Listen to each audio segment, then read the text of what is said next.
Hello, beautiful souls, and welcome back to Cosmic Compass, where we decode the mysteries of consciousness and bring them back down to earth so you can actually live them and integrate them into your daily experience by drawing on wisdom from the sages and embodying multi-dimensional truth, returning back to your own cosmic compass. So today we are talking about this quiet ache that many of us carry, right? And that is that chasing energy. Okay. I have been there more times than I'd like to admit, cue to all my crushes, where it feels like if I don't do something or fix something or prove something, then my desire won't come, which is ultimately rooted in the belief that you are separate from source. Having a nervous system that has learned chaos and equates that to love, and having a subconscious script that says I am not enough as I am, and having the habit of placing power outside of yourself, outside of you. And there was a time when I thought I had to perform in order to be worthy of love. Okay, that I needed to hustle for clarity, that I needed to beg the universe and people and circumstances for breadcrumbs. And I'm just here to say that that is not the truth. You don't have to do that. Because the more that I lived in that energy, the more exhausted and depleted and disconnected I became.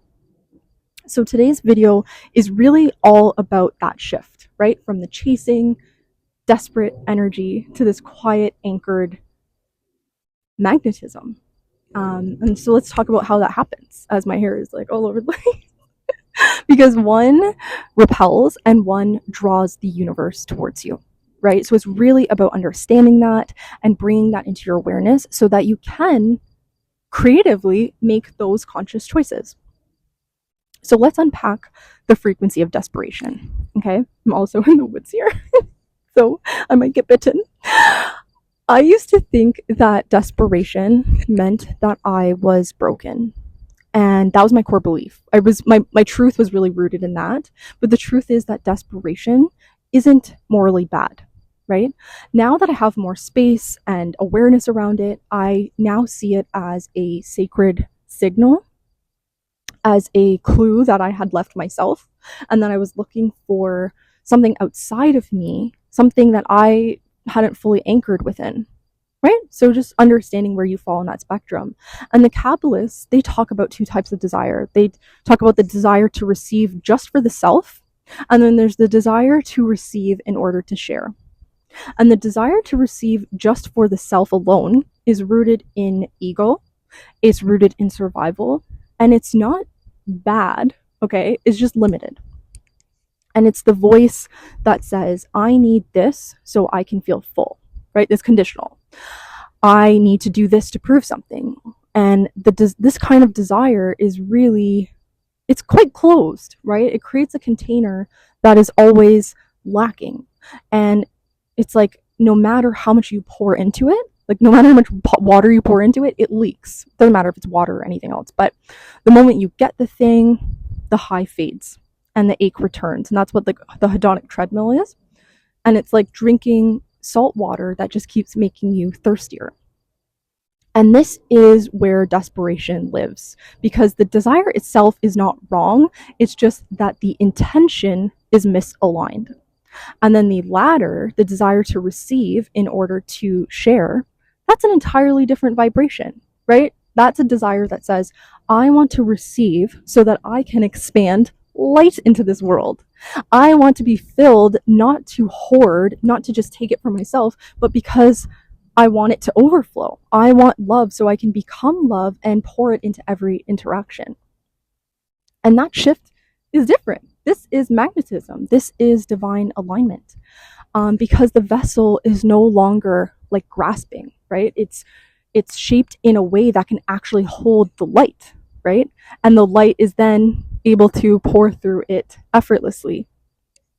And so that is why in Kabbalah they say the light is always ready to give, but it's really the vessel that must be reshaped in order to receive it. And so the shift is not in wanting less, right? It's about embodying a new frequency. You are still allowed to want to love, to have success, to have beauty, to have abundance. You are allowed to have these things. Give yourself permission to have those things. But it's just understanding the intention to share, to allow it to elevate and to ripple outwards. And so I invite you to question with all these animals up here. If I had this, how would I share the light of it? How would it change in the way that I show up in my relationships? How would it elevate my generosity? How would it change my creativity? How would it change my vessel for peace? And how would others benefit from my groundedness? Like, obviously you can benefit, but how would others as well benefit from it? And then you step into that vessel of becoming, right? And you're invited to receive it differently, not to take, but to transmit and to transmute. So, having said all of that, when I was in my deep chasing era, I was in the former, right? Trying to get love, trying to get validation and reassurance from people and from timelines and from signs and angel numbers and all the things. But I wasn't actually embodying it. I wasn't fully plugged in and anchored in it. And that is what I want to share with you today, right? That instead of trying to become it, right? There's really a distinction that needs to be understood, right? It's a remembering and not a becoming, right? So I really invite you to question, if at any point in your life you have struggled like me, what, like ask yourself, what am I trying to get that I don't believe I already am? Is it love? Is it safety? Is it nurturance? Is it freedom? Like, where are you outsourcing your truth? And Neville Goddard would say, you don't attract what you want, you attract what you believe yourself to be. Mic drop. And that's what I believe myself, right? I have believed truly in my subconscious that I was not enough. And so everything in my reality reflected that back to me. And I just want to add here too that it doesn't matter how attractive you are, how successful you are, how many outward credits you have. Like, this is an energy, right? You can be the most attractive person. You can have the most material abundance. You can be super popular with beauty, all the things. You can perform your way into that space. But if you are really lacking something within, that energy is felt. And there are many people who have it, quote unquote, have it all, and still come from this place of lack because they have not returned to themselves, right? They're still outsourcing that.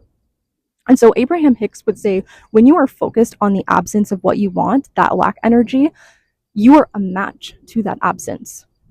And Eckhart Tolle would say that it's really the pain body that is running the show, right? So what's stored in your bones, what is stored in your fascia, what is stored in your nervous system, where the body really does keep the score, and where it really feeds off of chaos and dysregulation and drama. And if that sounds familiar to you, like, you're not alone. I promise you're not alone.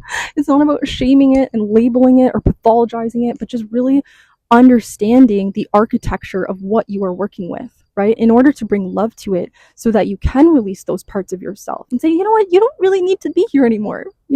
Knowing that that part doesn't need judgment, it just needs love, and it needs to be noticed and felt and not fixed, right? And if you want to learn more about that video, you can learn from my other video on codependency and not losing yourself in love. So how do we shift that energy when it's in your bones, when it's in your ancestral lineage, when it's not just a moment, but it has been an ingrained pattern that you've lived for years, right? When it's not just a thought, but it's become your entire identity. Maybe sometimes it's even a collective identity, right? That's even more ingrained. When desperation is all that you've known, you have to know that it is not just a mindset, it is a program. Right? It's how your nervous system has learned to keep you safe. It's how your subconscious has been wired to survive, right? And the irony is that you have to bring compassion to those areas, even if you don't want to. And you can't think your way out of a belief, right? You cannot. If a belief lives in your body, you cannot intellectually compartmentalize it. The subconscious doesn't respond well to logic. Trust me, I've tried. The paradox is that the safety of your subconscious might be programmed as familiarity. No, it not might. It is programmed as familiarity because you've repeated a thought pattern so many times that it has become an autopilot. And that familiarity can show up as chaos. It can show up as needing to prove. It can show up as drama, as gossiping. But you need to install a new software. You need to rewrite those old beliefs and upgrade to ensure that the program is running smoothly. I'm not a huge fan of computer analogies, but it does help me in this context. So you have to feel your way through it, and you have to go to the basement of where those stories were originally installed and rewrite the code and start dismantling the patterns of dysregulation. And that really requires tuning into the body, right? And tuning into the body can feel so daunting for some of us who have learned to shut down those cues. Like, for someone who used to numb their feelings because I felt I was overly sensitive and it was just too much, I really get that. If you resort to that too, you're not alone. It's really a learned behavior. And I say that with the most utmost compassion because I know that it's not all rainbows and butterflies when you confront your inner demons. It's not like, oh, okay, this is a nice walk in the park with affirmations and beautiful scenery. No, it's not easy. But just because it's not easy doesn't mean that you cannot do it, right? If I can do it, trust me, you can do it. It's just having the belief that you can do it and having the accountability and maybe an accountability partner who can help you. And I do have some links and tools down below for bringing that light to these subconscious patterns and programs and how I've tuned into it from a somatic perspective and not just from the intellect, because again, the intellect alone is not going to help. There is this one video by the Mindful Gardener, which I will link below, and it's like a meditation, and she also, I think, has some EFT tapping resources. And I have no affiliation with these channels. It's just it's really helped me on my journey, and I really do want to share it with you because it has allowed me to do a lot of emotional processing. And I feel scripting also really helps in this capacity too, because if you're using voice memos or layering imagery and adding it to a video, it's really helped with just bringing space to that painful experience and then validating it and then rewriting it and visualizing it in a new way, right?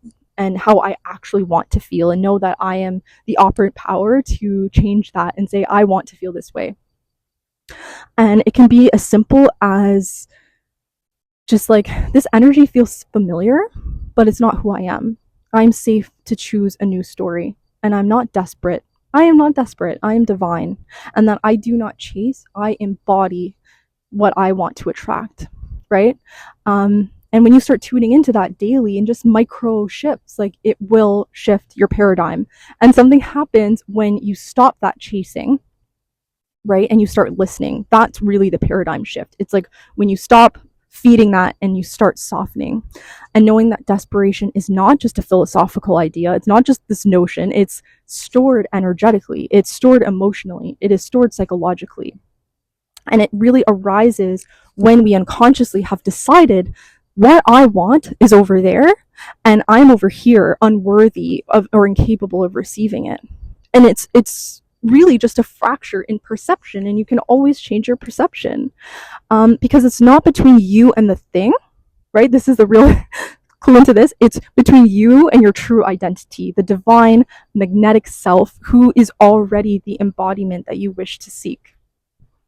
And that the root is not a lack of action, right? It's in misalignment.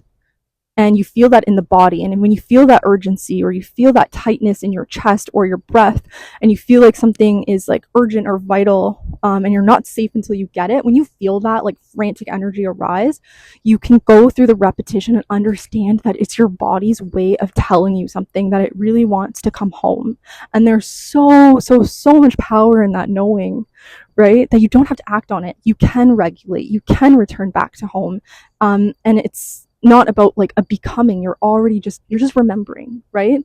And when you realize this, you shift from what am I really seeking to what am I trying to feel, right? And most of the time, it's not the thing itself, it's the state you believe that it's going to give you, right? So if it's love, how can you cherish yourself? How can you adorn yourself and feel that safety? And how do you feel at ease? If it's freedom, how do you feel that freedom without outsourcing it, right? And become the creator of your own experience and express it in a way that you're not like, this is the absence of what I wanted, but this is what I really, really want. And that's a real fun place to be when you want to like be imaginative. So I really invite you to question, what is the emotional state, right, that this desire will give me, right? And once you know that, you can start creating that. You don't have to wait for some far out distant future. It's in every day. My timer went off. So this is when you start shifting, like, right? This is when you stop needing and you start being. Right? It's not becoming, it's just being present, being attuned, being focused in this moment.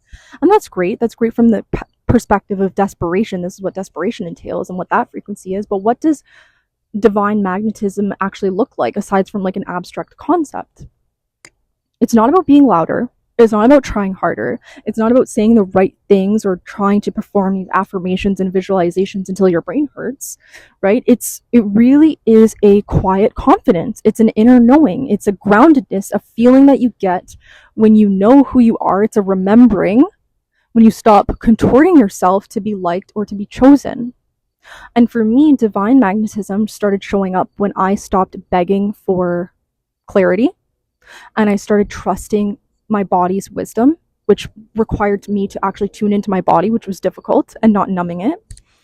And it showed up when I stopped over giving just to prove that I was valuable. And I started honoring my own limits and my own boundaries around my time, around my energy, around my focus, around what's being said, what's being energetically transmitted and received.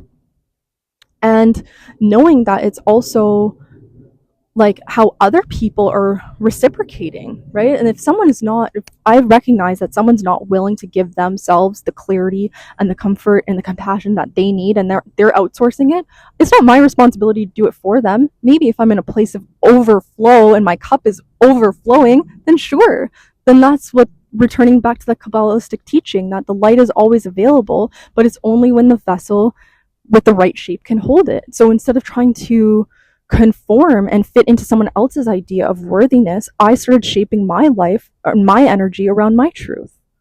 And that required boundaries and living my life with ease and a little bit of softness, which might not always work for everyone. So I really encourage you to embody one of these identities today. Maybe comment down below which one you choose.